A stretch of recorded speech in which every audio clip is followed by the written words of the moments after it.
I'm Mason Mount. You're listening to the London is Blue podcast.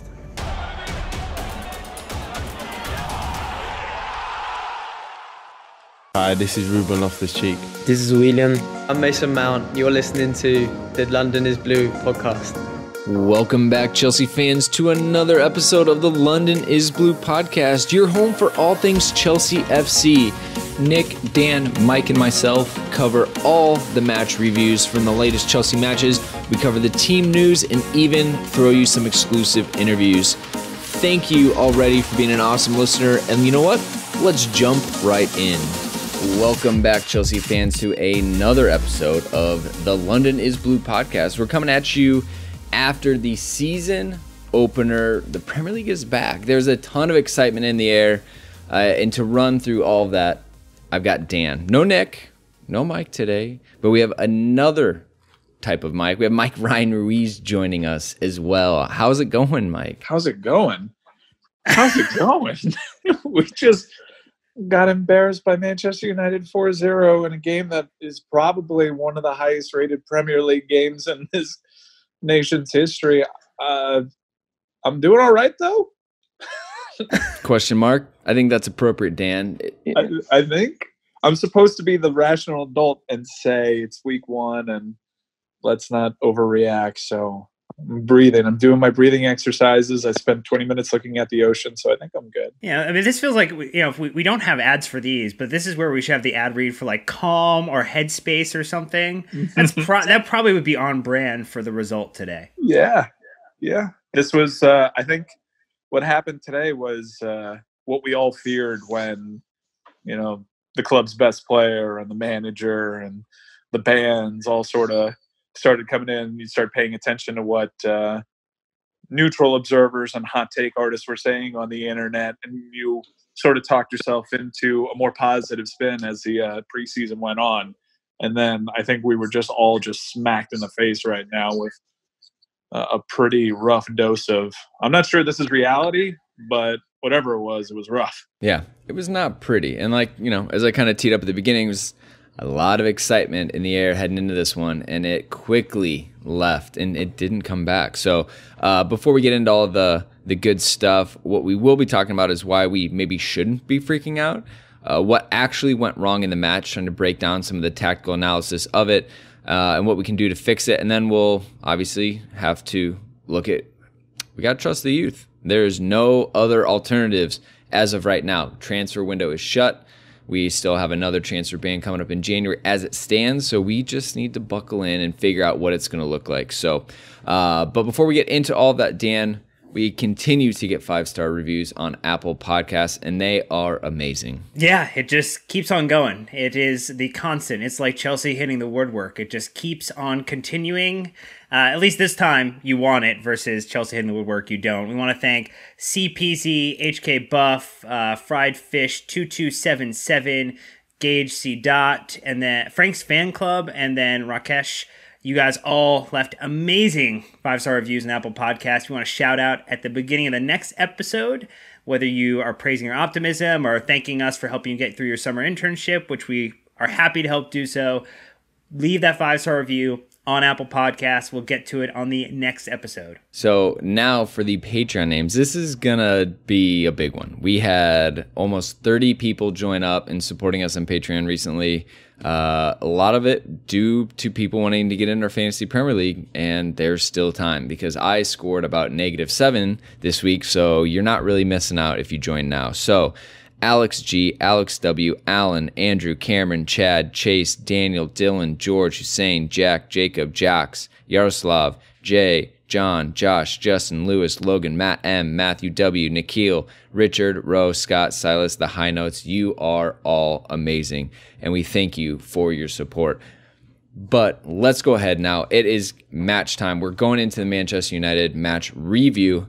It was the kickoff of the Premier League season at Old Trafford this past Sunday. Scoreline, United 4, Chelsea nothing. So getting into it, initial lineups, Dan, run us through Frank's first lineup. Yeah, absolutely. We saw Kepa between the sticks, which was no surprise. Emerson, Azpilicueta in the the right back and left back positions. You had Zouma and Christensen as the center backs, with David Luiz spending his time on the bench.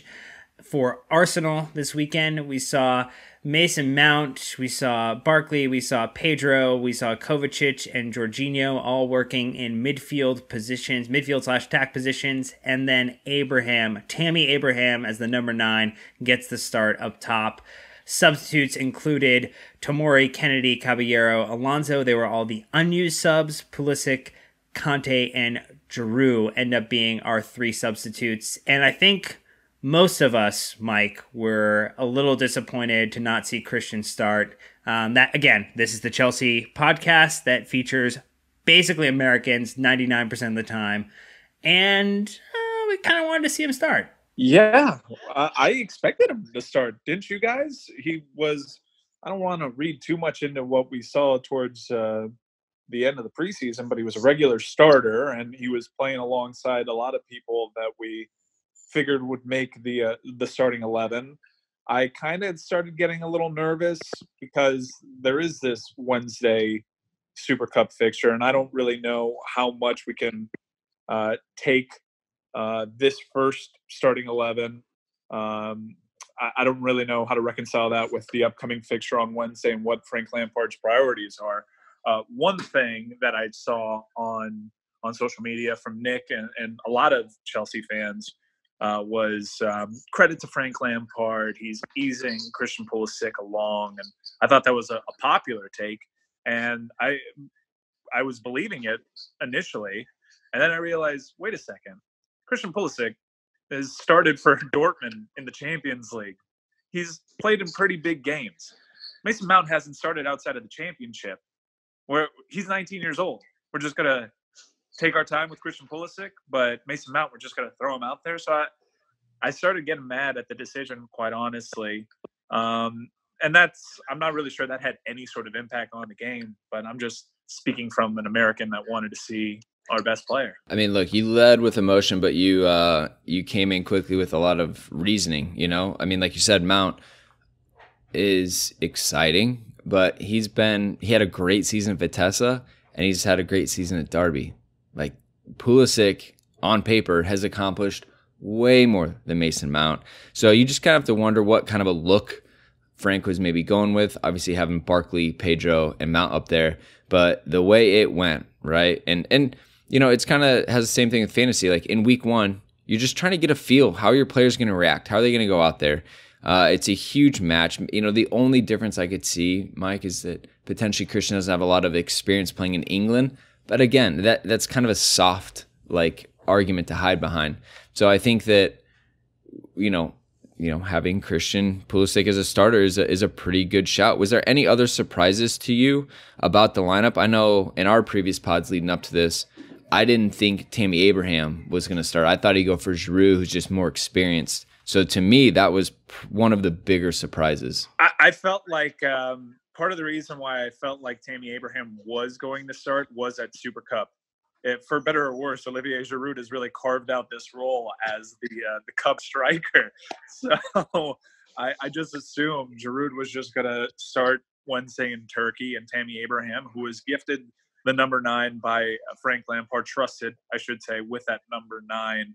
And we all know the legacy that number carries, for better or worse, with Chelsea. And he was game for the challenge. And there was good and bad with Tammy Abraham. I do miss look, you definitely saw the youth, right? It was in a couple moments, a couple chances that you think a more seasoned player might handle things differently. I'm not really sure what Mount was doing when he had that wide open opportunity inside the box, and it defied the laws of gravity, really. I don't really know. Was he trying to cross it? Was he trying to sweep it with his left? I'm not really sure how that happened. And Tammy Abraham not having the strength of, certainly not of a Diego Costa or some of the other strikers that we've seen, not even of Olivier Giroud, and that turning directly in a goal. Could have been a foul. Was sort of hoping that might get VAR'd. Instead, it turns into a full counter. And that was 2 times in this match against Manchester United where something could have been called a foul. Another Zouma opportunity inside the box. Doesn't go our way. Counterattacking Manchester United at their best. score a goal within seconds right after that. And I feel like Manchester United had 5 chances and they scored on 4 of them. That's actually exactly it. So Chelsea, some of the top line stats, 54% possession. They had 18 shots, 7 on goal. United, 11 shots, 5 on goal. So yes, they converted 80% of their shots on goal, which is pretty fantastic. And then we had 4 cautions to their 3, which again kind of is what it is. Dan, as we look at the tweet we have here in the script, so this is D Peasy from We Ain't Got No History retweeted into our timeline, but we all know Kaylee graphics really well.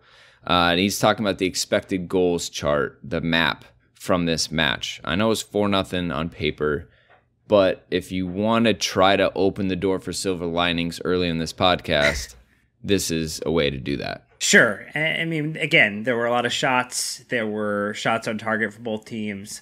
Expected goals for United was closer to 1.7 plus the penalty, whereas Chelsea was at 0.9, which, again, you hit the woodwork twice, you fumble a bit of a shot. There were positives. I think that's what we kind of need to get into, is that ultimately, yes, we lost. Yes, it was embarrassing. Yes, it was a terrible way to open the season, but we have only played 1 out of the 38 matches, and we have 37 left to go, even though that means that right now we are in the relegation zone, and it also means that we are, I believe, 9 goals behind Brighton in terms of our total opportunity to qualify for the Champions League. London is relegated, not blue.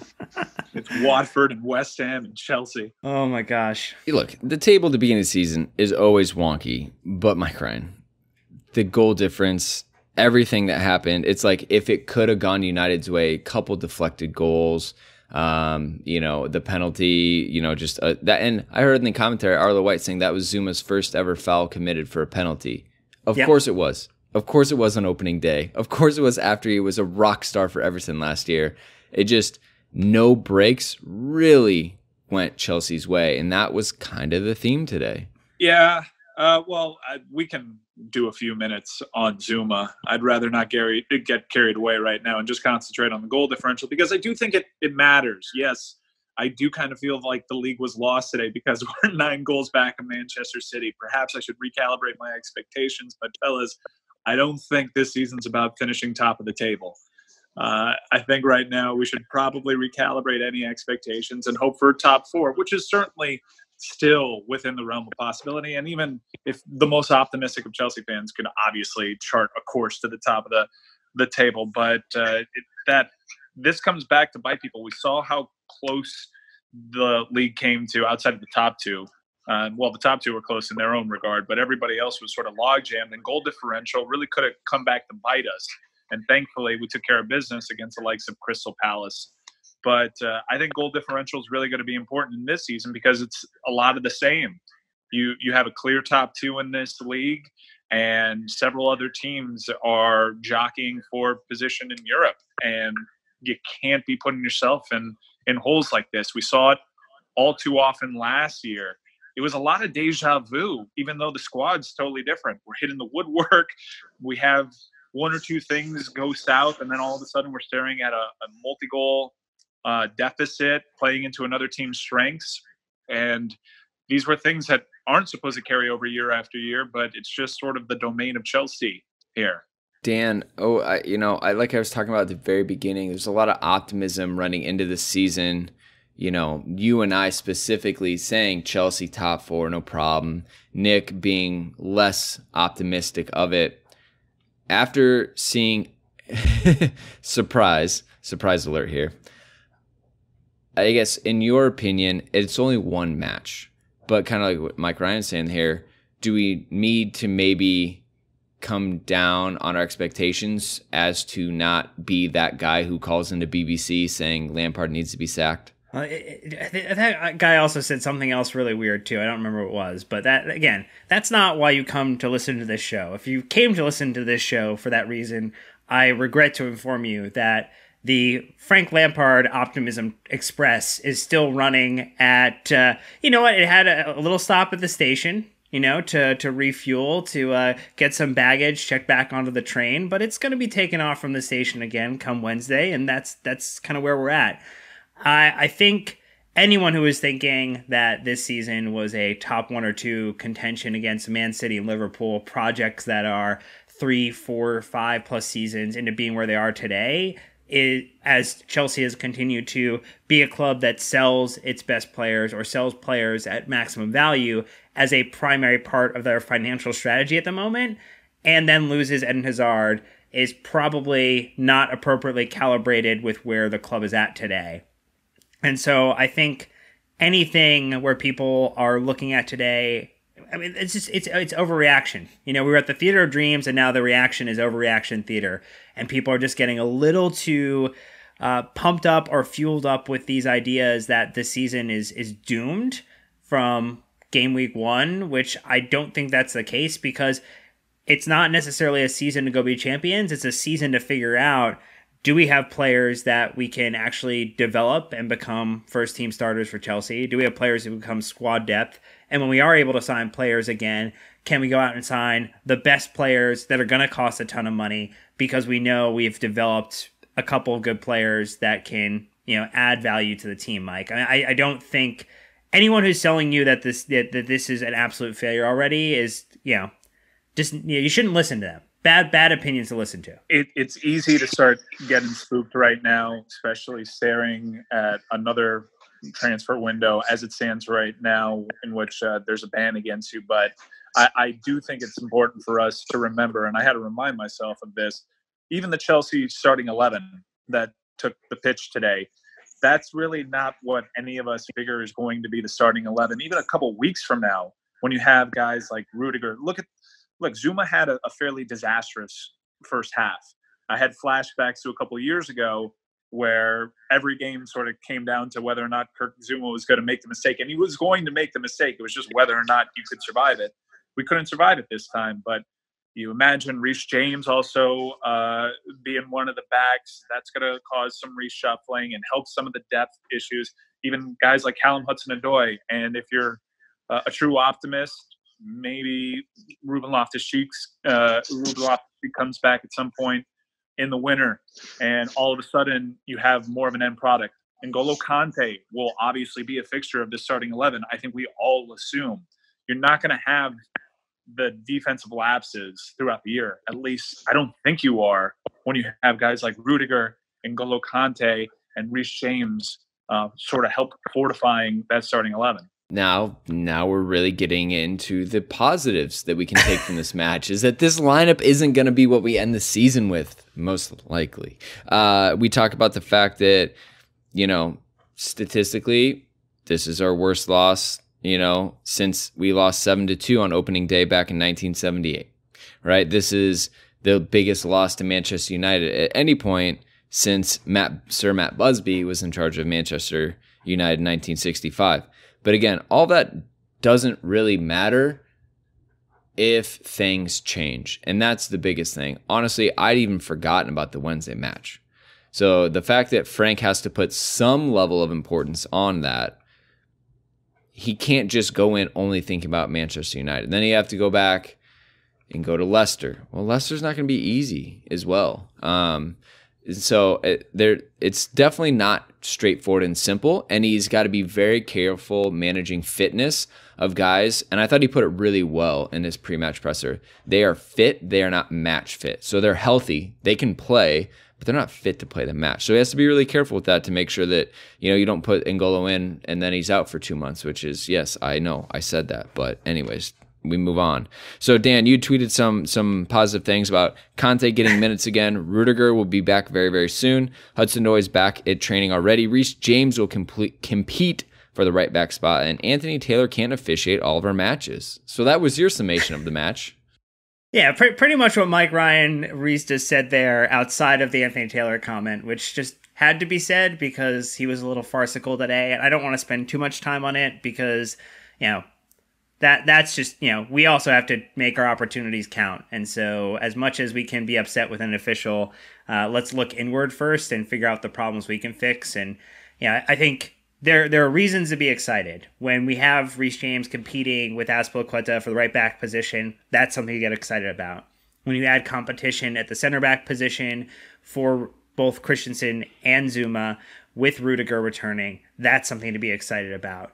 Hudson-Odoi adding additional competition for the likes of Pedro and Willian is exciting. Conte and Kovacic pairing for 90 full minutes versus the Jorginho-Kovacic experiment is very, very exciting and appealing to me.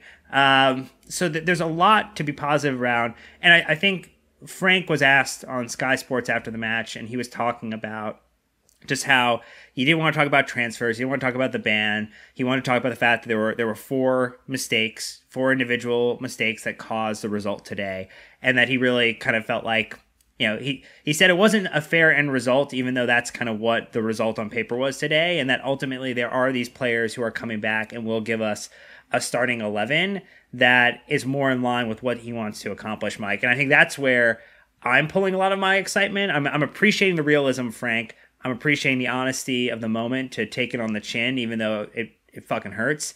But it's enough to get me excited about what the potential of this can be when we get all the right chess pieces on the board. Look, I don't know how much it actually means for winning and his legacy here as manager. His legacy as a club legend is already set, and there's nothing about his time as manager that can tarnish that, right? But I found it ultra refreshing, especially after our recent history, to be able to have a manager who could actually put a rational voice to what was going out there on the field. Look, Maurizio Sarri I know that there was a language barrier too, but he didn't really have much time for the media. And it's not really part of Frank Lampard's job to give such a great post-game match interview to help me feel a lot better about a match. But I really appreciate having a manager that could soothe me the way that Frank Lampard did post-game today. And to a degree, he was right. I really think they had 5 chances. We saw this all throughout the preseason. Playing the ball to Kurt Zouma's feet is going to be a problem. It's just not a strength. Now, that's not something that you close the door on him and say he's done. We saw it with Christensen. Christensen made tremendous improvements under Maurizio Sarri, playing the ball at his feet to the point now you absolutely trust him. Kurt Zouma still has to come a long way when it comes to playing the ball at his feet. We dodged one before he surrendered the penalty kick. It turned into a chance for Manchester United. They didn't do anything with it. We really, especially Frank, we're Chelsea fans. Many of those trophies in that cabinet are built on the counter-attacking philosophy that just did Chelsea in right now. I thought Manchester United played a fairly brilliant game. Yes, Chelsea squandered some opportunities. Yes, they beat the keeper twice and hit woodwork. If you play that game several other times, it probably goes a different way. But Manchester United absolutely capitalized on their chances. And I, as a Chelsea fan, cannot hate on them for doing that because that's what this recent history was built on. Right. And that's what we're hoping Chelsea will kind of look like. That's what the fans want. They want that bite from Lampard.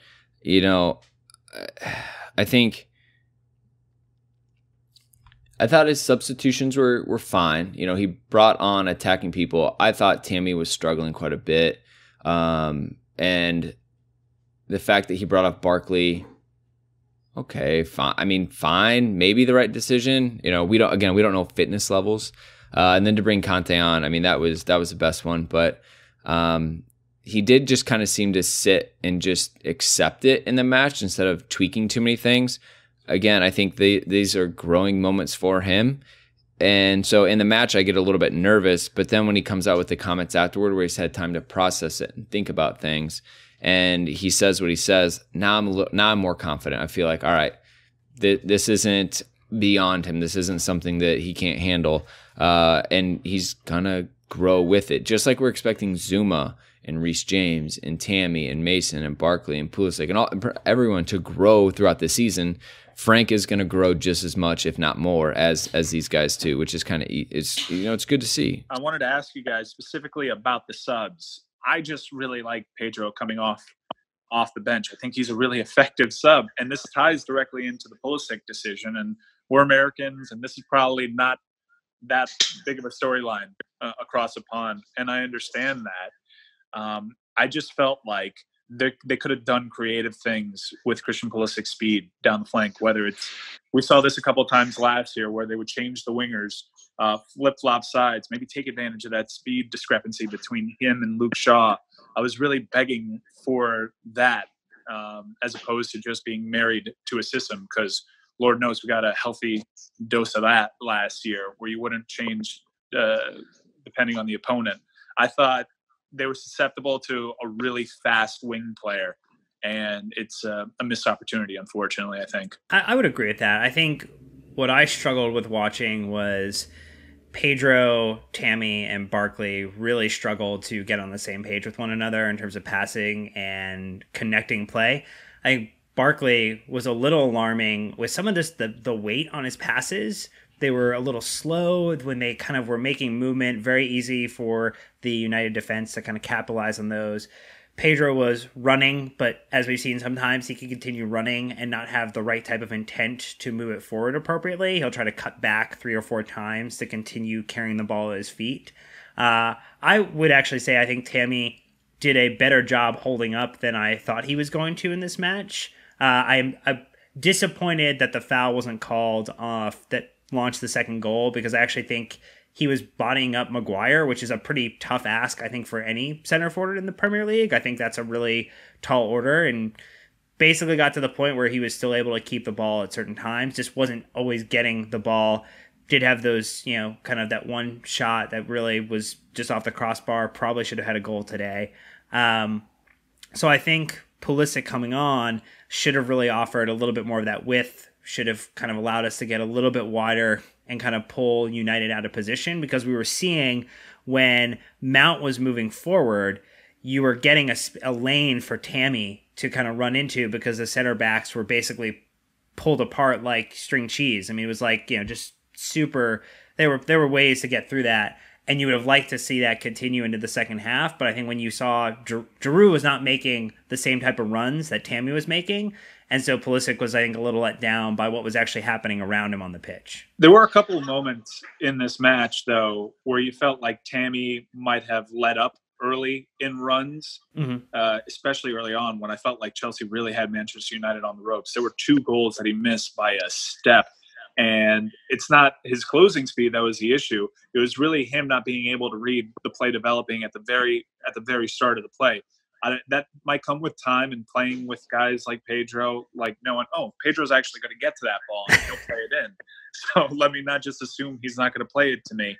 I think there were things that he was just sort of programmed during his time with Swansea and Aston Villa. Like, those aren't world-class players that are going to be able to get to certain balls and make crosses like they did, and it seemed as though he sort of rested on his laurels a little bit. Yeah, no, I would agree with that. I think, but that goes back to like the whole like excitement and promise behind it, is that ultimately, yes, was there opportunity for Tammy to do things differently? Absolutely. Is it a coachable thing? 100%. It's not this is a deficiency in his game. It's something that we actually can build upon, Brandon, for the 37 remaining game weeks of the Premier League and every other competition moving forward. Yeah, I think this is a good time before we transition to what went wrong and how to fix it, because we're definitely knocking on that door. Let's go ahead and take a quick ad break, and when we're back, that's exactly what we're going to do. So a huge thank you to these sponsors. All right, so now transitioning back into what went wrong and can we fix any of it? Obviously not us personally, let's be honest, but as a club, as a team. So we've talked about Newman before on Twitter, Nami Footy, Nomifooty. Check him out. He brought up a concern from Frank Lampard's time at Derby about the gap between his backline and his midfield, and the fact that there tends to be a lot of space. And he hasn't even done his video. It'll drop the day you're listening to this on Monday. But he posted some screenshots right out the gate of some examples of that imbalance that he had said that we should look out for. There's one on here, Mike Ryan. You don't even see the defenders. You see 55 yards of this pitch, and there are no defenders in sight. And it just goes to show that United had a ton of space to run at our back line. And everyone knows if attackers are running at your defenders and have to turn and run towards their own goal, that's not a good situation to be in. Tactically, look, it's going to take time for the system. I still think Frank Lampard, we saw during the preseason, he was still tinkering with formations. I'm not exactly sure he knows what he wants to finish the season with. And it would be unfair for us to just hold up what he did at Derby because he's still finding his way as manager. I do think, and this may be a simple fix, guys, and you guys are the rational ones, but I'm going to try to be as rational as I can. I think the cure for what ails Chelsea, specifically to what we saw today, is just getting players back healthy. I think there's a direct correlation between the sub options. They were suboptimal, but really, what else was Frank Lampard supposed to do today outside of maybe start Christian Pulisic and take advantage of some slow backs for Manchester United? All of what ails this team is helped by improved depth. Just because you have Reece James in your starting 11 doesn't mean you have to say goodbye to Azpilicueta. Azpilicueta is a fairly versatile defender. We've seen him in the past play at center back, and that's just another option that this club has. N'Golo Kante, yes, from that screen cap, you see such a huge space between the midfield and the defenders. Guess who usually makes up that space on our team? N'Golo Kante. That's when he's at his absolute best. And yeah, while it's not ideal, name a better player at it. You can't. It's very hard to accomplish that. I think what I hope we see with that is almost like this transition. If you get Kovacic and Conte paired together, really as that middle who can provide that protection in front of that back defensive four. I mean, ultimately, you're going to have the backs, at least the left back and right back, pushing up to really transition and be kind of the interchange as part of the attack. You're going to see Reece James and most likely Emerson, who I thought had a really good game, end up providing some additional attacking support. But you're going to have a front four of someone like a Tammy, a Callum, a Mason, and a Pulisic, just hopefully running riot with, really the protection that should be offered by Kovacic and Conte that we're not getting out of Jorginho, who, again, yes, he made some great blocks. He had a couple good tackles, had a really great tactical foul to stop another attack. Like there's credit for him. However, his pace and his speed relative to a Kovacic and a Conte, if you're going to really have a protection and kind of a pairing that can go box to box for 90 minutes, that is not Jorginho's game. I'm sorry, I don't mean to cut you off. I'm glad you mentioned the tactical foul, but I do think Jorginho's pace, he plays himself into having to make these tactical fouls because of the lack of speed there. I'm so glad that you mentioned Emerson Palmieri's game because I thought he was really good today. And Kovacic, outside of the Europa League final, is maybe a top 5 Kovacic performance that I've seen from him in a blue shirt. I thought he was really good today. I'd agree with both of those. And it's so great to see that from Emerson. I mean, lashing those shots, getting into dangerous positions. And he's so athletic when he defends. Depth is definitely going to be important for this team. I think that's still part of it is you're working on limited time. You're working on limited numbers, and you have to manage their energy levels so that they can go into these matches, 100% ready to go physically. So I get it, and I think that's the hope, right? Is that, look, not to take anything away from Newman, but if he sees these, I think if us as casual fans is, Frank and his team, Joe and Jody and all of them know, okay? So now it's just, how do we start to change things? What is the reaction, right? What are the adjustments the team makes? And I think that's what's really important. Everyone wants to say, who needs to be dropped? Like, I'm not going to put Zouma on blast right now. I'm going to give him some time. And you know what? Every fan, we said that this summer, will give Frank time. Well, we have to give the players time too. And I think that that's important. If, a month later, we're still making the same mistake, Zuma's still averaging a penalty a game given up, yeah, that's a problem, right? But if he doesn't, if we do give them time, if we do give them patience, I think a lot of these players will grow up into it.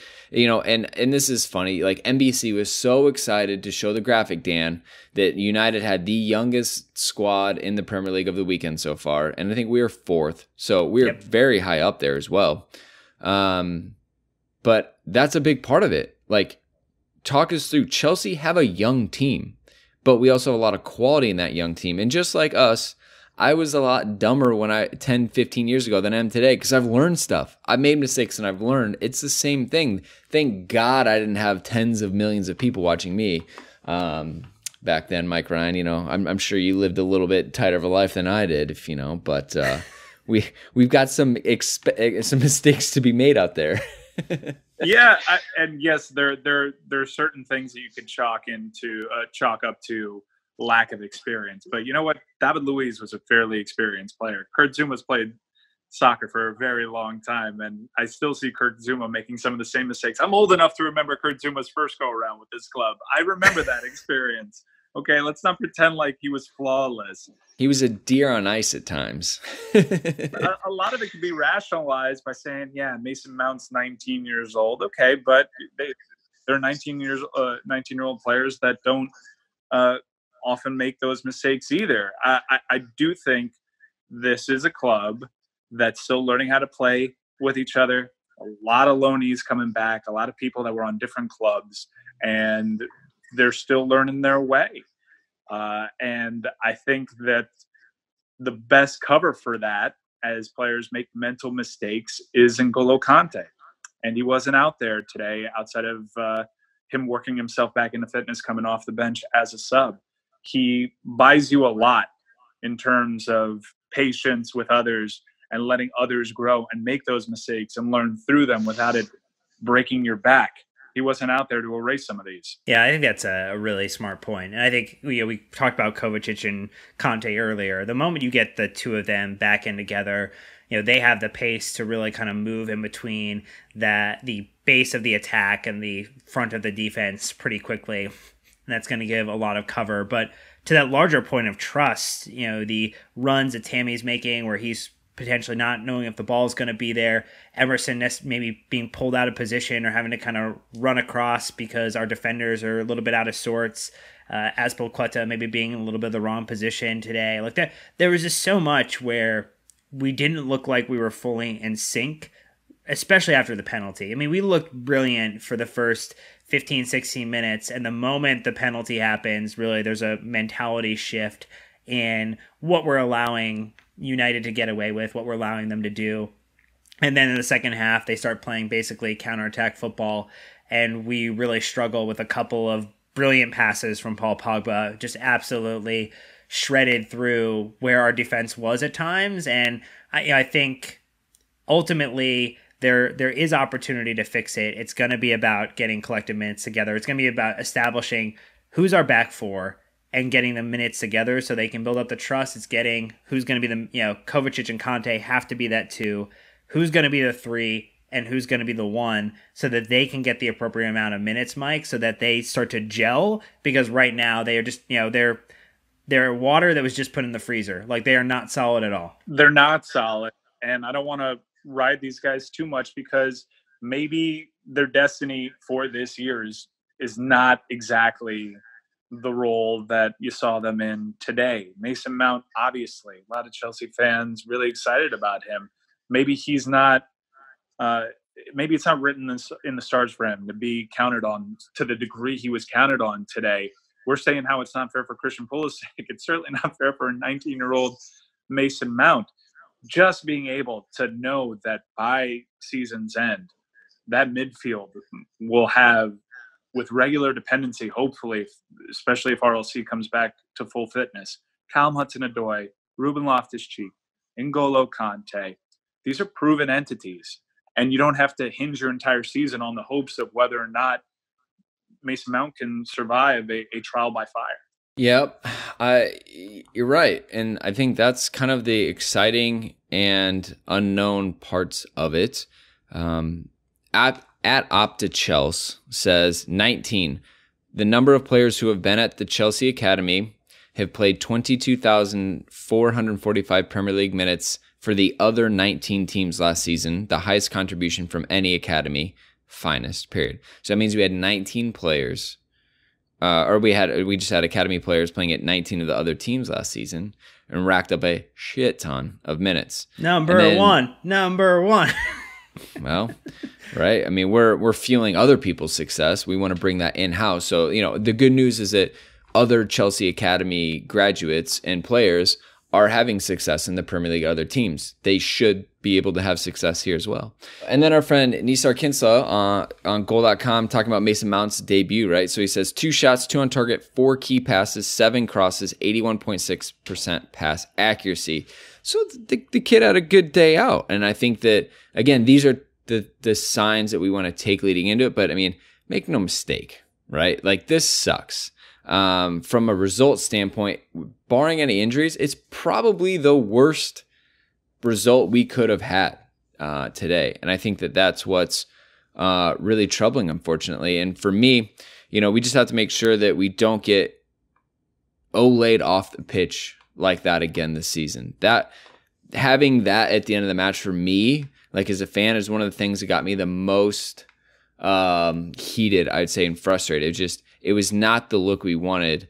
Positive side is, there were still players chasing the ball down, trying to make an impact, in the 88th minute. They weren't going to go down without a fight. Dan, I think that's the type of character and the things that fans look for and hope for. Yeah. And I know, and I want to turn this over to Mike in a second, because I think we could talk a little bit more about Mason Mount. I actually think he had a strong game overall. And I mean, he has played at Old Trafford before when Derby went there under Frank last season, end up going through on penalties in in one of the cups. So, he's had a chance to be at that moment before in Old Trafford, understands what it's like to play there. I think a little let down by the decision making just in front of goal today, even though the shot was on target. One of them definitely gave De Gea a little bit more of a pause, because it kind of just moved weird in the air and he had to kind of palm it and then grab it. So I think what I'd like to see from him in the next game is just a little bit more decisiveness, a little bit more willingness to run forward. I do think, because we've been talking about this Mount versus Barkley kind of conversation over the past couple weeks, based on the evidence today, if I'm drafting a starting lineup for the next match, I'm not putting Barkley in. I'm putting Mount in the 10. I'm putting Pulisic and Pedro on the wings, and I'm letting it run, because at least I know that I can trust Mason Mount to deliver the pass appropriately and weight it the right way that Barkley just did not do effectively. And I think that's what we're going to see a lot of this season, is you're going to see opportunity for players like Mason to show that he's capable of contributing. And you might see players like Barkley, who was, for all intents and purposes, like the king of preseason, coming in and really just not rising to the occasion. And I think that's where, I'd love to hear, because I feel like maybe you had a different take on the Mason performance today, Mike Ryan. Well, I appreciate your perspective, and you've helped change my position. You guys are always good about that, because, dude, that one opportunity he had in the box, it was such a sitter. It was honestly the best opportunity they had all game. And to not get a shot on target from that was just bewildering. But it was just, man, sometimes it's just that kind of game. Look, poor Kepa, was it half the goals that we allowed took a deflection at least? Mm-hmm. Very difficult deflections on a goalkeeper. We hit the woodwork twice. When things are cooking for you, you get the deflections going your way, the way Manchester United had. Those are excellent points about Mason Mount. I'm not really sure what I'm doing there. Maybe it's just an American bias because a 20-year-old was brought along a lot softer. But that's an excellent point about him playing at Old Trafford last year in that cup tie. So, yeah, Mason Mount, outside of that one horrific squandered opportunity, he was impressive for a 19-year-old making his first team debut with this club. Well, and I think if anything, that's the type of, again, opportunity. Like, that's probably not going to, like, you repeat this game 10 times over, he's not fumbling that ball 10 times, and if anything, Pulisic potentially in place of Pedro at the beginning would have been really tasty to see, because you would have had two players in Mount and Pulisic who can really press with intention. again, Pedro has won pretty much everything. He always offers up the most incredible goal from just the absolute most absurd angle every couple matches. But, it's whack-a-mole, right? Like, it's a pop-up, and he occasionally does it, and then he kind of goes back down to a good standard of play that is better than some players we've had previously, but is never going to rise to where, if they get the opportunity this season, a Mason and a Pulisic can offer for the rest of their careers, because they are kind of in an ascendancy where Pedro's in a little bit of the slow and gradual decline. That's an excellent point. Brandon, what do you make of the shot that Pedro took outside the box where he could have played the ball to Tammy Abraham? And I think all of us might have collectively, I know I was at the bar with a bunch of Chelsea supporters screaming, play the ball to Tammy, but then he stepped back and goes off his left. And we've seen it a few times with Pedro where he scores a wonder strike outside the box. And after the dust settled and it didn't result in a goal, I said, you know what? I'm all right with that because I've seen him make that shot. But would you have preferred to see him play the ball to Tammy a little bit more? Right. So in that situation, he's so confident in his left foot, but I thought it was such a good run from Tammy to find space. He knew that the center backs had to stay tight because they had to step to the ball Pedro's shot. At the end of the day, if it goes in, it's not a wrong decision. It didn't. And so you kind of just wonder, if he could have gotten it to Tammy, I think everyone would agree that is a way better chance for Tammy to score no matter what foot he's on than Pedro on his left cutting in. So I saw it too, and but we didn't have the angle. Maybe the defense is set up right and he couldn't really get it to him. So because he kind of stopped and let it, and kind of let the play develop. Nothing moved, and then he took his shot. So, but Pedro was doing that a lot today. You could tell he was really trying to take on a lot of the ownership offensively today, and I think, he probably had the most shots in the match if we went and looked at the stats, which I haven't. And so, yeah, I hope it's not a trust issue, because if it's a trust issue, we're in trouble. If he would rather shoot from outside the box than play it to Tammy's feet inside the box, that'd be a little concerning. Guys, there's another thing that we haven't even really considered as we talk about all these injuries. One of the things that we just got frustrated with was perhaps a player not playing the pass, doing a step over, and trying to strike from outside. Willian's coming back into the squad. How does that figure with Frank Lampard's attacking philosophy? Oh, man, that's going to be interesting. I'm not super thrilled. I think he, to me, is the stopgap player till Callum becomes healthy. And then you hopefully have Callum, Mason potentially, and Pulisic as the three that offer some attacking presence behind Tammy Abraham, Mishi, Giroud, whoever's up top. I think that's kind of where you start to find real value. I think Mason has shown, at least, his time at Derby and, a little bit during preseason, that he's capable of actually kicking a corner ball past the first man, which is just apparently a skill. And, I think, Willian, obviously servant to the club, I think can score some really good dead ball opportunities. Definitely is able to do forward and backwards play.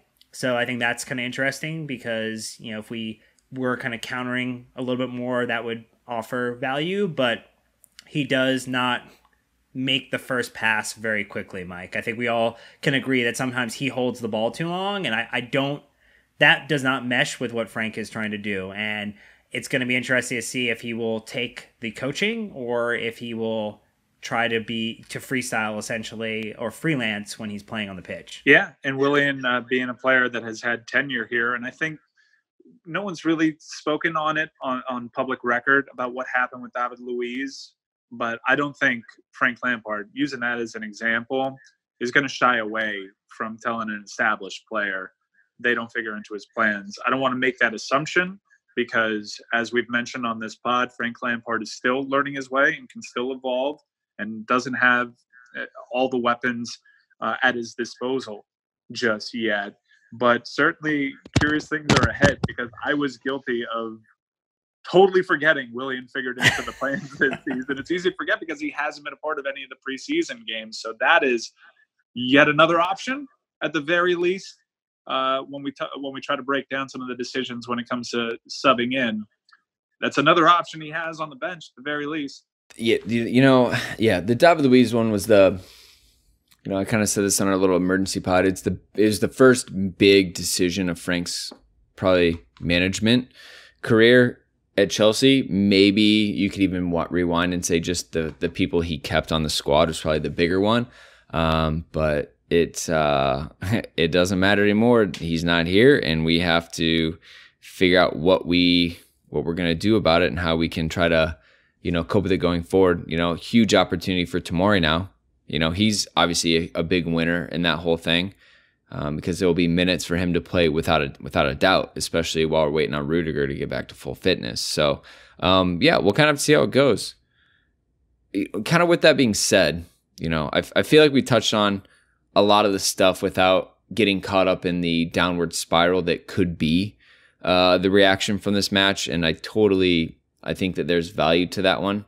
I have my concerns and my frustrations that I talked about, but I just want to be careful that we don't, become unproductive with the podcast. So, Dan, you did put out a man of the match. Interestingly enough, it was very hard because it probably should have been someone like Paul Pogba for the way he played for United today. Would probably be the actual man of the match. I was counting on him checking out, Dan. He didn't check out. He didn't. He was supposed to check out on Manchester United. That's how these things go with Paul Pogba. No, he actually came to play. Which is weird. I just wasn't anticipating it. Anyway, no one expects the Spanish Inquisition. So Emerson, Kovacic, 27 minutes of N'Golo Kante and other, which could have been Mason Mount. I got some people tweeting at me for Jorginho. Don't understand that one as our man of the match. But Emerson with 52%, Kovacic with 19%. 27 minutes of N'Golo Kante, 16. So if you extrapolate that over the full match, he probably would win. And then other with 12% with some assorted votes. So I think Emerson, though, offered a lot, had two shots, two actual ones that forced De Gea into a save, which was nice to see. He was being asked to do a lot, especially as he was partnered with Zouma on that left-hand side, and there was a little bit of a struggle there today. So and you also were seeing the midfielders pulled out of position, so he was having to kind of go back and cover for that, which didn't necessarily put him always in the best position. But I thought across all areas of the pitch, he was doing a good job. Actually was able to get by Wan-Bissaka once or twice, which is not an easy ask either. So, yeah, I think that's fair, Mike. Yeah, I agree. Kovacic, it's probably a little closer for me, but the chances that actually making David De Gea work, it just seemed as though almost everybody else was just, they were on target, but they were too on target. So we were either beating the keeper, hitting the post, or just David De Gea had to make just a routine save.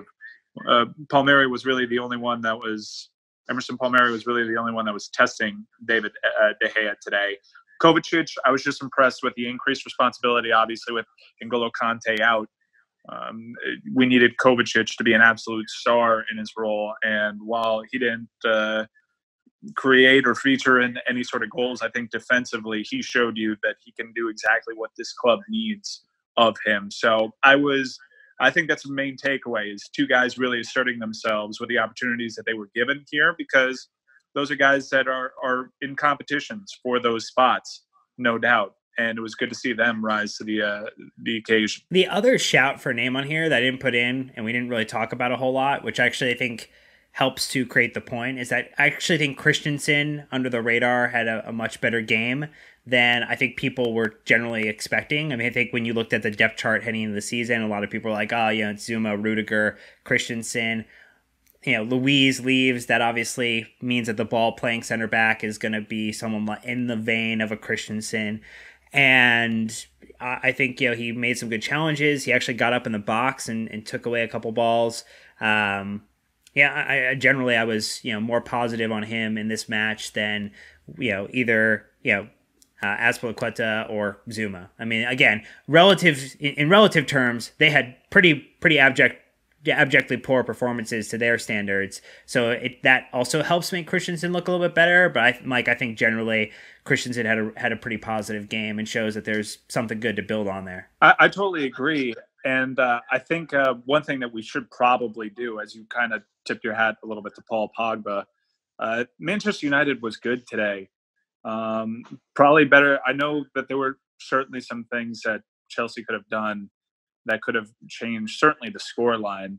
But I think the addition of Maguire was good. I think they addressed a lot of the concerns on that back line. While I still like Chelsea to finish ahead of them, and I'm going to be laughed out of several rooms with that take on the after a 4-0 whooping that we just saw on television. I think it's going to be a lot tighter. I was sort of counting them out, Manchester United. I thought that with Paul Pogba checking out, trying to force a move, this team was headed possibly for another disastrous season and a regrettable contract extension. And at least for one match day, they're shutting me up. Well, I mean, they also made sure to get Lukaku away, which absolutely he would have squandered a couple of those chances over the top. So I think they're the beneficiary of addition by subtraction. And that is not something you want to see when Martial, who's a pretty clinical goal scorer in addition to Marcus Rashford as well. Yeah, it was super annoying. Obviously, that they came out and had a good match against us when we really could have used a Brighton, or Norwich, but it wasn't it. So the fast start to the season continues. Silly table time as it stands. City in first, United in second, Liverpool third, Brighton and Hove Albion fourth. Burnley 5th, Spurs 6th, Arsenal 7th, Bournemouth 8th, Sheffield 9th, Palace 10th, Everton 11, Leicester 12, Wolves 13, Newcastle 14, Villa 15, Norwich 16, Southampton 17. You got to keep waiting. I'm not to Chelsea yet. 18, Watford, 19, Chelsea, and the bottom of the barrel, West Ham United in 20th because they lost 5-0 instead of 4-0. So appreciate them taking that one for us. But that's it. That's going to wrap us up for this one. Mike Ryan, huge thank you for jumping on. It is good to keep our energy going since we last hung out in Boston. Yeah, it's always great hopping on with you guys. And I can't say enough good things about this podcast. It's the most rational, level-headed Chelsea analysis out there. And you guys really do a wonderful job of opening my eyes, because when you're in a pub watching with your friends, it's hard to catch every detail. And you guys are so well prepared for everything that you guys cover. And I can't be happy enough to be so tangentially associated and affiliated with you guys. You guys do such a great job. Well, obviously, we really appreciate that and love everything you're up to these days as well. And we'll continue to support each other. We can promise that. Dan, thank you for showing up and repping the London is Blue with me. Of course. It's always needed to have at least two of us here to argue. Well, what we should celebrate is the fact that the U18s and the Chelsea Dev Squad both earned victories this weekend to start their season. The Dev Squad won, and the U18s, both winners this weekend. So out of the 3 Chelsea teams in competition this weekend, 2 out of 3 won. Only 1 loss. So that is something to take solace in, because the future at the academy is always very, very bright, and it's all about now taking it and transitioning it into the first team appropriately. Shut up, Dan. I love it. The one everybody was watching lost 4-0. Yeah. There were no streams for the other games. Right. I don't need to hear about that. I'm going to transfer that. I'm watching a lot of the U18s. Yeah. I'll tell you what, that,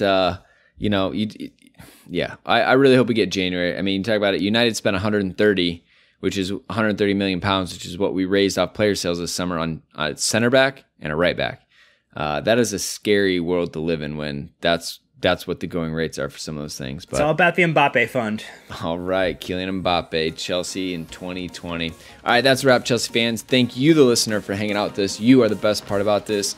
Hit us up on social media, Discord if you're involved in the Patreon, and we will keep the discussion going. Group therapy is in session. So until next time, Chelsea fans, you know what to do.